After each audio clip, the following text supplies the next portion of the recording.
Alright, so what's going on, guys? So today I'm actually about to head to the junkyard. Finally, it's starting to get over my cold, and it should be a pretty nice day today. I'm about to go back to the junkyard. I got to pick up a few things. See if I can get some shifter cables. I actually broke the shifter cables on the car, so now I've got to try to go to the junkyard to see if I can find a manual Eclipse. Had no luck with the one that was closer to me, so now I have to drive a little bit further out. I'm going to take back the cylinder head so I can actually get the core charge for these heads that I picked up. As well as some trim pieces for the inside, because I'm trying to do some fiberglass work with the shifter console and a few other things. So I'm gonna go ahead and get the heads loaded in the Fusion and get ready to go. Guys, looks like I'm in luck on the Eclipse here. I think it's actually got some headers on it. I think I'm gonna take these. And it's a 5-speed. It's the first car I walked up to. And I've been having a hard time trying to find a 5-speed. So I'm gonna take this trim here, the shifter cables. That's probably all I'll get from this car. I'm gonna take these pennies. I'm about that life. The cable's up. Didn't really do it the way you're supposed to.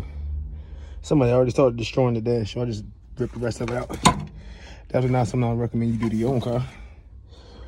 But it saves a lot of time. This is a pain in the ass to get out. All right, guys, so I'm back from the junkyard. Had a pretty successful trip. Like I said, I did find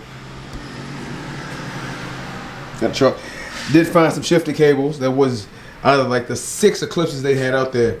The one was a manual transmission. Now they had a second car. If they had a second car, I was gonna pull those cables as well, just so I could have some spares. But they only had the one set of cables, and it happened to be the first car I checked. I wasn't able to get those headers. I wasn't able to get those headers because the guy had actually put 2 different size bolts, neither of which were OEM, on that. I didn't have them on me. At least so I thought, but I forgot I keep some tools in the back of my car, and I ended up leaving the junkyard and forgot all about them. So I'm debating on whether or not I should go back and get them. I don't really need them, seeing that I'm going turbo, but seeing as how they should be like 20 bucks, it might be worth the trip back up there. So I'm gonna go ahead and get these cables swapped into the Galant, and I'll be right back. All right, so I think the first thing I'm gonna do is go ahead and get these headers installed. Now I've been looking them over. They don't have any sort of branding on them, so I'm not sure which headers these are. These probably just some generic, probably eBay headers. But they look decent enough, and I think anything will really be better than that stock manifold. Plus, it may give me a few extra points when I do the head swap, because this manifold will bolt on to those heads. So like I said, this header will bolt on once I do the head swap and let the engine breathe a lot more freely. And I could wait until I do the head swap to put this header on. But of course, I'm kind of impatient. So I'm gonna do it now. And actually, guys, before I install the headers, I got another part that I forgot that I actually picked up. And it was this thing here. Because what I noticed is when I would be driving the car, the gas tank would just flop open. I don't know if you can see that. I know it's kind of... As I'd be driving, I noticed my gas tank would just flop open. It just opens really easily. It just goes right here in this hole. And it clips onto this little wire here. And that's what keeps your gas tank shut. At least keeps it under tension. So we just slap that in there. And then behind it,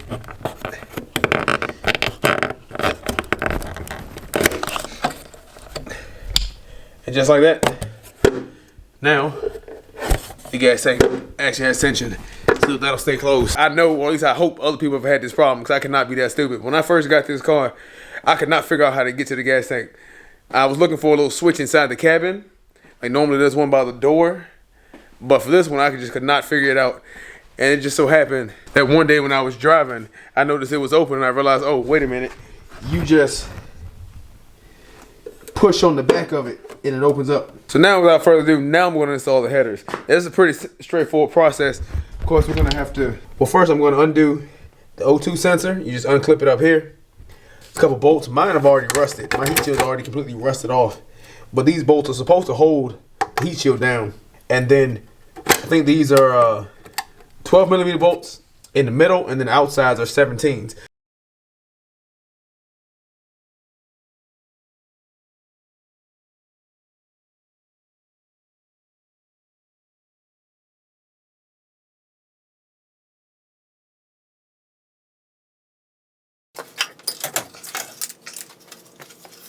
There we have it. The stock manifold and one of the cats. Obviously, this is quite a bit heavier than this header. And actually, out of curiosity, I think I'm gonna see just the weight savings I'm gonna get from this. My super official, extremely scientific results here. So I just got a bathroom scale, put some cardboard on so I don't mess up the scale. And we're gonna see. So the stock manifold, if it even registers, and cat 13 pounds. So let's let that reset, and we're gonna weigh the header. This thing takes a long time to clear. There you go. And apparently, there you go. This header doesn't weigh anything, so it's a 13-pound savings. So that does tell me one thing. It's clearly, it's quite a bit lighter because this scale won't even register. Now I do have a shipping scale, so I'm gonna go grab that and see if that can tell me how much this new header weighs. Right, so we're gonna try this again. I don't even know if it's gonna pick up on my little scale here.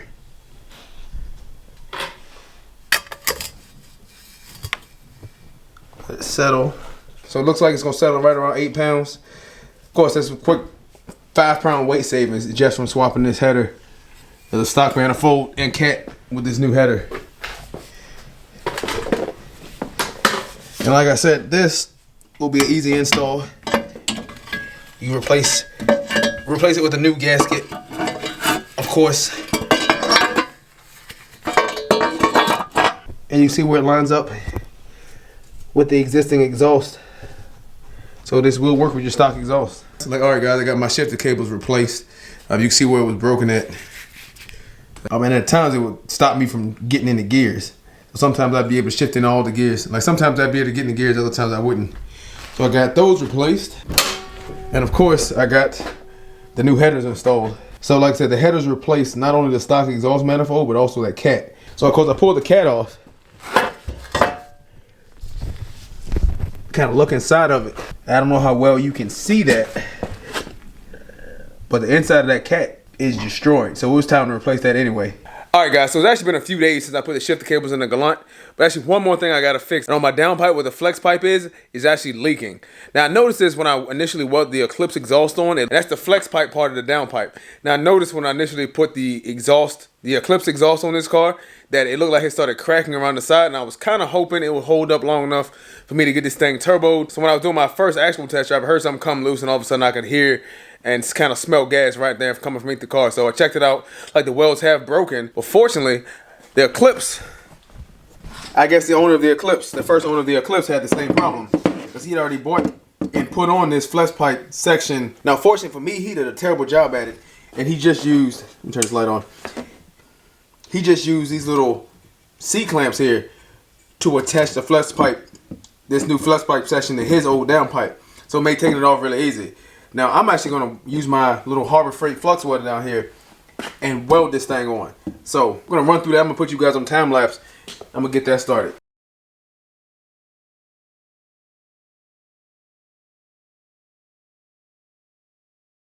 Alright, so I got the flex pipe off. As you can see, it actually looks quite a bit worse than it did when I first did the rest of the exhaust. So I'm gonna go ahead and take the Sawzall, cut this off, and then use my welder and booger this up a little bit.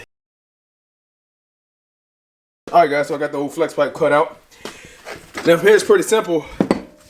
I did leave a little extra space because this actually will fit in there slightly. So I just gotta kind of get this mocked up, tack it in place, then I'll take it back off the car and go ahead and finish welding it. Like, well guys, as per my luck, the welds actually weren't turning out too bad, especially not for a flux core. So the welds weren't turning out. Like, so the welds were turning out decent. Like, so the welds actually weren't turning out too bad. Now I get to this side, and this is all I have left. Is probably less than about 2 inches. And I squeeze my gun. But come to find out, I am out of wire. And of course, it's late at night and Harbor Freight's closed. It's like, so once again, this project that should have really took about an hour or so is going to take a lot longer because I ran out of welding wire with just like a couple inches left and the store is closed right now. So I will catch you guys back at it tomorrow. Alright guys, so unfortunately we're not going to have a resolution to that problem. I did get a call from my machinist. He told me that the new head is ready. So I'm going to go ahead and start the head swap. And truth be told, I've been putting off making an outro to this video for a long time, and the head swap is actually already done. So you catch that in my next video. I do not really a how-to, but a somewhat in-depth overview of how to do the head swap. So be on the lookout for that. But I do cover most of the steps on how to do the head swap. So stay tuned for that. It'll be coming up shortly.